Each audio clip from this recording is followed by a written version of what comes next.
Dear students,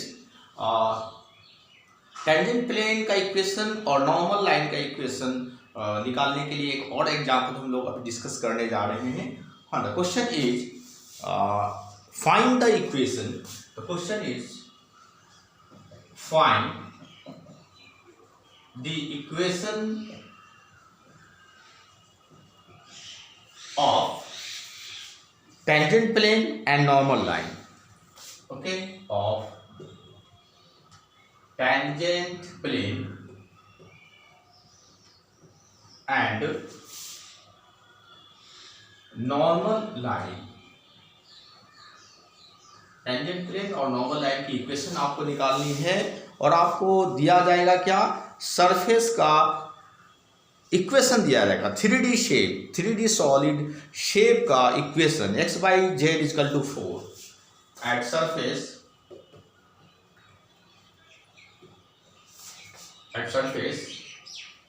x y z equal to 4। ये आपका equation दिया गया है सरफेस का, ठीक है।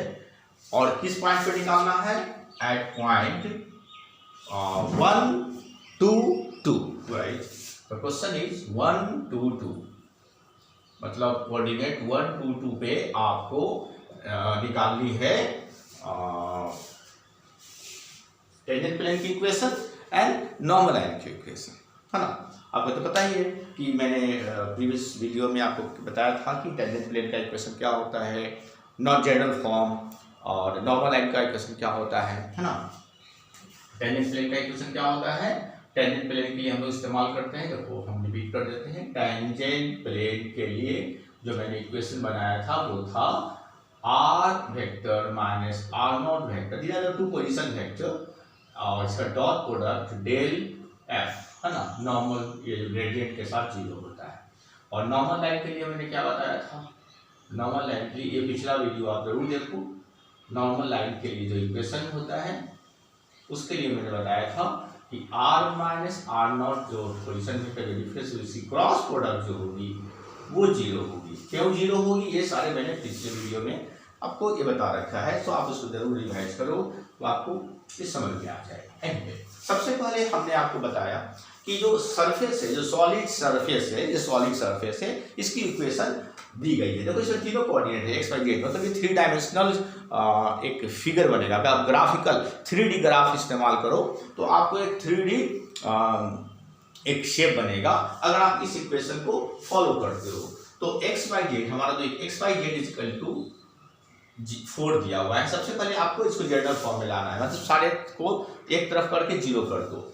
तो x y z minus 4 equal to 0। तो मेरा फंक्शन जो हो गया वो हो गया x y z माइनस 4, है ना। ये मेरा फंक्शन हो गया। सबसे पहले तो हम लोग फंक्शन डिराइव कर लेते हैं, है ना। अब हम इसका ग्रेडियंट निकालते हैं। ग्रेडियंट का मतलब क्या होता है, ग्रेडियंट का मतलब होता है नॉर्मल फॉर्म, जिसको कहते हैं gradient of function, gradient of f, that is called del f, okay. Del f निकालते हैं, कैसे करते हैं, तो आपको मैंने बताया कि x को पार्शियल डिफरेंशिएशन के थ्रू, x को जब x के रिस्पेक्ट में डिफरेंशिएट करो और फिर i कैप लगा दो, है ना। फिर y इसको y के रिस्पेक्ट में डिफरेंशिएट करो, फिर j कैप लगा दो, फिर z के रिस्पेक्ट में डिफरेंशिएट करो और k कैप लगा दो, है ना। तो एक ही टर्म को हम पूरे को हम लोग x के साथ भी, y के साथ भी, z के साथ भी डिफरेंशिएट करेंगे अलग अलग, और i j के अटैच कर देंगे। तो क्या हो जाएगा, देखो ध्यान से देखो, जब x minus y minus z को हम x के रिस्पेक्ट में डिफरेंशिएट करेंगे तो वाई जेड कोफिशिएंट हो जाएगा और कांस्टेंट हो जाएगा। जब x के रिस्पेक्ट में डिफरेंशिएट करते हैं तो बाकी वाई जेड जो होते हैं वो कांस्टेंट माने जाते हैं। तो वाई जेड तो लिख देंगे वाई जेड, और x का डिफरेंशिएशन 1 हो जाता है, और साथ में i तक लगा दिया। फिर हमने एक्स वाई जेड को ही y के रिस्पेक्ट में डिफरेंशिएट करेंगे। जब y के रिस्पेक्ट में डिफरेंशिएट करेंगे तो x जेड कांस्टेंट माना जाएगा, तो x जेड को बाहर रखो और y का डिफरेंशिएशन 1 हो जाएगा और उसको j तक लगा दो। फिर उसको z के रिस्पेक्ट में डिफरेंशिएट करो, जब z के रिस्पेक्ट में डिफरेंशिएट करेंगे तो x y जो है वो कांस्टेंट हो जाएगा। तो बचेगा क्या, x y जब कोफिशिएंट हो जाएगा कांस्टेंट के रूप में, तो z का डिफरेंशिएशन 1 हो जाएगा, इसको k तक लगा देंगे। और 4 तो कांस्टेंट है, उसका डिफरेंशिएशन तो 0 होता है। है ना, तो -0 तो खत्म हो गया। तो बचा क्या, 1 मल्टीप्लाई करने से कोई फर्क पड़ता तो नहीं, लिखेंगे y z i cap plus x z j cap plus x y k cap, ये मेरा हो गया gradient of function. Okay, gradient of function. Okay, अब इसके बाद क्या करेंगे, ये तो ग्रेडियंट ऑफ फंक्शन मैंने तो निकाला है, ये जनरल ये सॉलिड जो शेप है इसके किसी भी पॉइंट के लिए अपनी क्या बोलते हैं, लेकिन हमें तो इस पॉइंट पे ढूंढना है जहां x का कोऑर्डिनेट 1 है, y का कोऑर्डिनेट 2 है, z का कोऑर्डिनेट 2 है।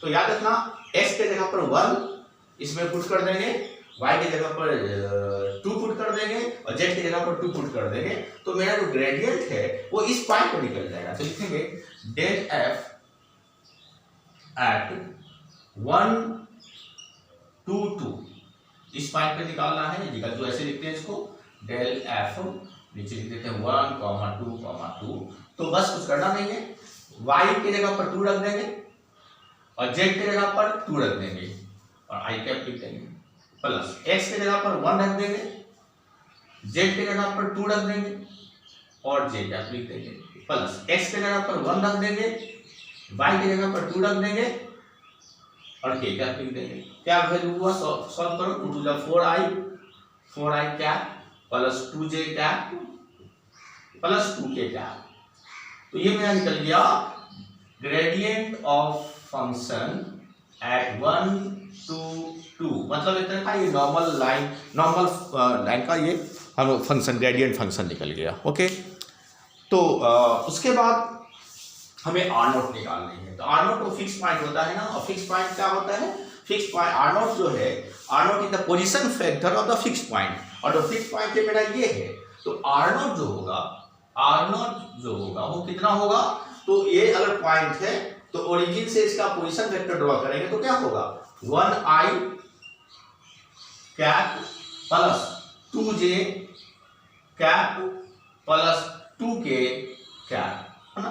पोजीशन वेक्टर निकालेंगे, बहुत आसान है ना, इसको i इसमें j के ऐड कर दो प्लस कर दो, ये पोजीशन वेक्टर बन गया, r नॉट बन गया। तो सिंपली इसको हम क्या लिख सकते हैं, 1 तो लिखते नहीं है, तो सिंपली हम लोग r naught is equal to लिख सकते हैं i cap plus j cap plus k cap 2j cap plus 2k cap, ये तो r नॉट निकल गया।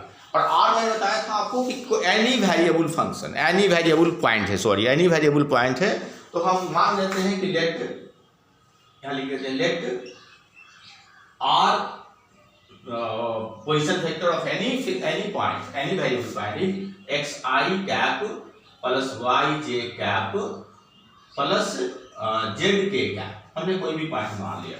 अब हम क्या करेंगे, मेरे पास r अवेलेबल है, मेरे पास r नॉट अवेलेबल है, मेरे पास डेल f अवेलेबल है, बस इसमें पुट कर देंगे और मेरी आंसर आ जाएगी। ओके, तो let us see first tangent plane का इक्वेशन निकालने जा रहे हैं। आप एक स्क्रीनशॉट ले लो, I am going to clean the board. Okay, right. तो सबसे पहले आप देखो, हम टेंजेंट प्लेन की इक्वेशन निकालने जा रहे हैं। ओके, टेंजेंट प्लेन की इक्वेशन के लिए सब कुछ दिया गया है, r की जगह पर लिख दो, इक्वेशन ऑफ टेंजेंट प्लेन क्या हो जाएगा, तो r की जगह पर लिख देंगे xi cap plus yj cap plus zk cap, और उसके बाद क्या लिखेंगे, माइनस r नॉट क्या है देखो, i cap plus 2j cap plus 2k cap, ये कर्ली ब्रैकेट में डाल दो। उसके बाद डॉट प्रोडक्ट किसका, डेल एफ में निकला हुआ है ना, ये 4i, डॉट यहाँ लिख देते हैं, यहाँ लिखते हैं dot 4i cap plus 2j cap plus 2k cap. Okay, तो इसके साथ डॉट प्रोडक्ट कर देते हैं, डॉट प्रोडक्ट में पहले तो आप इसको सिंप्लीफाई करो, है ना। आई के साथ रखो, जे का ब्रैकेट खोलोगे और आई कॉमन ले लोगे। ये हम माइनस से ध्यान देना, तो ये हो जाएगा, जब आई कॉमन लेंगे तो x माइनस 1 हो जाएगा, तो x माइनस 1 आई, यहाँ पे y माइनस 2 ब्रैकेट खोलेंगे तो y माइनस 2 बन जाएगा, प्लस y माइनस 2 और जे कॉमन ले लेते हैं यूनिट वेक्टर, और फिर जब उसको ब्रैकेट खोलेंगे तो माइनस 2 क्या हो जाएगा, तो क्या हो जाएगा z माइनस 2, z माइनस 2 और उसके बाद ये क्या, ये तो सॉल्यूशन हुआ इसका। डॉट प्रोडक्ट करते हैं इसका, 4i cap plus 2j cap plus 2k cap, है ना, इजिकल टू 0। इस सबको सभी में 0, ये जो इक्वेशन है डेल डॉट प्रोडक्ट 0 होता है, सभी में 0 लगा दो, यहाँ पे 0 लगा दो, है ना। तो dot product of r minus r naught dot del f equal to 0, तो मैंने 0 कर दिया। डॉट प्रोडक्ट में क्या होता है, आई डॉट जे डॉट के सब 0 हो जाता है क्रॉस पेरेंटिंग के कारण, सिर्फ सिमिलर वाला रह जाएगा, तो आई डॉट आई रह जाएगा, जे डॉट जे रह जाएगा। तो आई को आई के साथ मल्टीप्लाई करो, जे को जे के साथ, के को के साथ मल्टीप्लाई करो, तो आई को मल्टीप्लाई करने को जाएगा 4 इंटू एक्स माइनस 1 रह जाएगा, प्लस 2 को मल्टीप्लाई करेंगे y माइनस 2 से, तो 2y माइनस 2 प्लस 2 को z माइनस 2 से मल्टीप्लाई करेंगे, 2 को z माइनस 2 से मल्टीप्लाई करेंगे, तो ये 0 हो जाएगा। सॉल्व कर लेते हैं, 4x minus 4 plus 2y minus 4 plus 2z minus 4 equal to 0। अब इसको तरह सिंप्लीफाई कर लेते हैं, सॉल्व कर लेते हैं, तो ये हमारा क्या आ रहा है, टेंजेंट प्लेन का इक्वेशन। सो 4x पहले लिख दो, उसके बाद y कहाँ है, 2y प्लस 2y, फिर z है देखो 2z लिख दो, उसके बाद क्या बचा, माइनस 4 ओ माइनस 12 इजिकल टू 0। सभी को 2 से डिवाइड कर सकते हो, है ना, तो 2x plus y plus z minus 6 equal to 0। So ये जो हो गया हमारा 2x plus y plus z minus 6। आप बहुत कुछ कर सकते हो, तो माइनस 6 को इधर जाओ, एक ही बात है, 2x plus y plus z equal to 6 भी ले सकते हो। तो this is equation of the tangent plane. तो टेंजेंट प्लेन का मैंने इक्वेशन निकाल लिया, okay. Just take a screenshot first, तब हम लोग नॉर्मल लाइन पे आएंगे, है ना। नॉर्मल लाइन के लिए हम लोग ओके, आपने स्क्रीनशॉट ले लिया, ओके। नाउ हम लोग equation of normal line try करेंगे। तो इक्वेशन ऑफ नॉर्मल लाइन अगर निकालना है तो ये तो इक्वेशन आप इस्तेमाल कर ही सकते हो, लेकिन तो इसमें थोड़ा सा आपका कॉम्प्लिकेशन बढ़ जाता है। अगर आप इस तरीके से नॉर्मल लाइन का इस्तेमाल करो, ये इक्वेशन को इस्तेमाल करोगे तो आपका कॉम्प्लिकेशन बढ़ सकता है। तो उसका एक रास्ता हम बता देते हैं, वो कार्टेजियन फॉर्म में आप निकाल दो, डायरेक्ट कार्टेजियन फॉर्म में निकाल दो, Cartesian equation of normal line. तो नॉर्मल लाइन के लिए हम लोग इस्तेमाल करेंगे एक नया टेक्निक, ध्यान से देखिए, Cartesian form of normal line, okay, normal line, Cartesian form of normal line. क्योंकि ये अगर क्रॉस प्रोडक्ट है, आपको थोड़ा सा कॉम्प्लिकेशन बढ़ने वाली है ना। डॉट में बहुत आसान हो जाता है, क्रॉस प्रोडक्ट में थोड़ा सा कॉम्प्लिकेशन बढ़ जाती है, टाइम टेकिंग हो जाएगा। सिंपल बहुत आसान तरीका है, आपको कार्टेजियन फॉर्म बहुत आसान तरीका है, आप देखोगे तो आपको समझ में आ जाएगा। इसके लिए करना कुछ नहीं है। कार्टेजियन फॉर्म होता क्या है, ये ऐसा होता है, x minus x naught upon del, जो फंक्शन है, मेरे फंक्शन को f है ना, फंक्शन को मैंने f रखा हुआ है, del f upon del x plus y minus y naught equal to divided by del f upon del y plus z minus z naught upon del f upon del z। बस इतना ही करना है ना, z है, बस इतना ही करना है। ये आपका आ जाएगा नॉर्मल, और ये सॉरी प्लस एक तीनों इज इक्वल टू, सॉरी दिया इक्वल टू, तीनों ये इक्वल टू हो जाएगा, this equal to this equal to this. ये है नॉर्मल लाइन का कार्टेजियन फॉर्म में इक्वेशन। आप कहोगे कि इससे क्या फ़ायदा है, कैसे होगा, ये कैसे बनेगा। तो सबसे पहले तो आप ये जान लो कि एक्स नॉट का वैल्यू क्या है। एक्स नॉट का वैल्यू तो आपको आराम से मालूम है, ये जो फिक्स पॉइंट दिया हुआ है यही एक्स नॉट है। देखो x naught equal to 1, y naught equal to 2 and z naught is equal to 2। तो देखो x naught y naught z naught 2 में लिख दिया। अब बचा del f by del x, del f by del y and del f by del z क्या होगा। तो देखो हमारा जो डेल एफ जो हमारा वैल्यू निकला था वो क्या निकला था, याद करो। हमारा जो याद करो डेल एफ जो हमारा लिखे थे डेल एफ एट 1 to 2 हमने जो निकाला था वो मैंने कितना निकाला था, याद है आपको। मैंने डेल एफ एट 1 to 2 निकाला था 4i + 2j, 4i + 2j और प्लस था आपका 4i + 2j और plus 2k, okay plus 2k था। अब देखो ये मेरा डेल एफ था तो एट 1 to 2 में।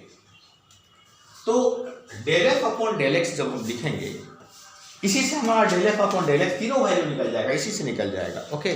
तो del f upon del x जो होगा वो क्या हो जाएगा मेरा, वो डेल एफ इसका जो ये जो वैल्यू है ये है del f upon del x. ध्यान देना कितना आसान है, del f upon del x का वैल्यू, ये जो वैल्यू है ये आपको देगा del f upon del y और ये जो वैल्यू देगा वो दे देगा del f upon del z, okay. तो ये जो आपने इसके टेंजेंट प्लेन जब सॉल्व किया था तो डेल एफ का जो 1 to 2 पर हमने एक लाया था उसी से आपको डायरेक्ट वैल्यू निकल जाएगी। अब आपका इसका वैल्यू 4 मिल गया, सभी का वैल्यू मिल गया, तो आप लिख सकते हो कि therefore the Cartesian form of equation क्या बन जाएगा, है ना। अब आप डायरेक्ट आप कार्टेशियन फॉर्म का इक्वेशन लिख सकते हो। देयरफॉर लिखेंगे, देयरफॉर फाइनली लिखेंगे x माइनस x नॉट की जगह पर क्या लिखेंगे 1 upon del f upon del x क्या लिखेंगे 4 is equal to y minus y naught की जगह पर 2 लिख देते हैं और del f upon del y की जगह पर 2 लिख देते हैं। उसके बाद z minus z not, Z को सही रहेगा, जेड नॉट की जगह पर 2 रख देते हैं और del f upon del z की जगह पर ये 2 लिख देते हैं। तो ये क्या बन गया, equation for normal line, equation of normal line. देखो कितना आसानी से नॉर्मल लाइन का इक्वेशन निकल गया, नॉर्मल लाइन। तो आपने देखा होगा कि डायरेक्ट कार्टेशियन फॉर्म में आप नॉर्मल लाइन का इक्वेशन बहुत ही आसानी से निकाल सकते हो। हाँ, in place of using this आप इस तरह से निकाल सकते हो। तो दिस इज, ये जो मेरा इक्वेशन बना ये बन गया नॉर्मल लाइन का इक्वेशन बन गया, ओके। सो इस प्रकार आपने देखा कि अब इसको सिंप्लीफाई भी कर सकते हो। देखो सभी में कॉमन फैक्टर है 2 का, तो आप इस तरह से इसको सिंप्लीफाई करो। आप लिख सकते हो x माइनस 1 बाई, सबको 2 से मल्टीप्लाई कर दो, सभी को 2 से मल्टीप्लाई करोगे तो क्या होगा, ये कट जाएगा 4 2 से, फिर यहाँ पे ये बाई माइनस 2 बाई 1 हो जाएगा और ये z माइनस 2 बाई 1 हो जाएगा। तो ये और सिंपलेस्ट फॉर्म में आपका नॉर्मल लाइन का क्वेश्चन है। तो this is it is the simplest form, है ना, सिंपलेस्ट फॉर्म में simplest form of normal line. So इस प्रकार आपने ये सिंपलेस्ट फॉर्म में नॉर्मल लाइन अचीव कर लिया, सभी को 2 से मल्टीप्लाई करने से, है ना। तो x minus 1 by 2, y minus 2 by 1 is equal to z minus 2 by 1 is the equation of normal line, okay. समझ में आ रहा है। तो इट्स वेरी सिंपल। आपने देखा किस तरह से मैंने कोई भी एक एक्सप्रेशन दिया रहेगा, इक्वेशन दिया रहेगा सॉलिड का और एक इक्वेशन दिया रहेगा सॉलिड 3D शेप का, तो उसका किस प्रकार टेंजेंट प्लेन और नॉर्मल लाइन का इक्वेशन कितना आसानी से आप ड्राइव करेंगे, ओके।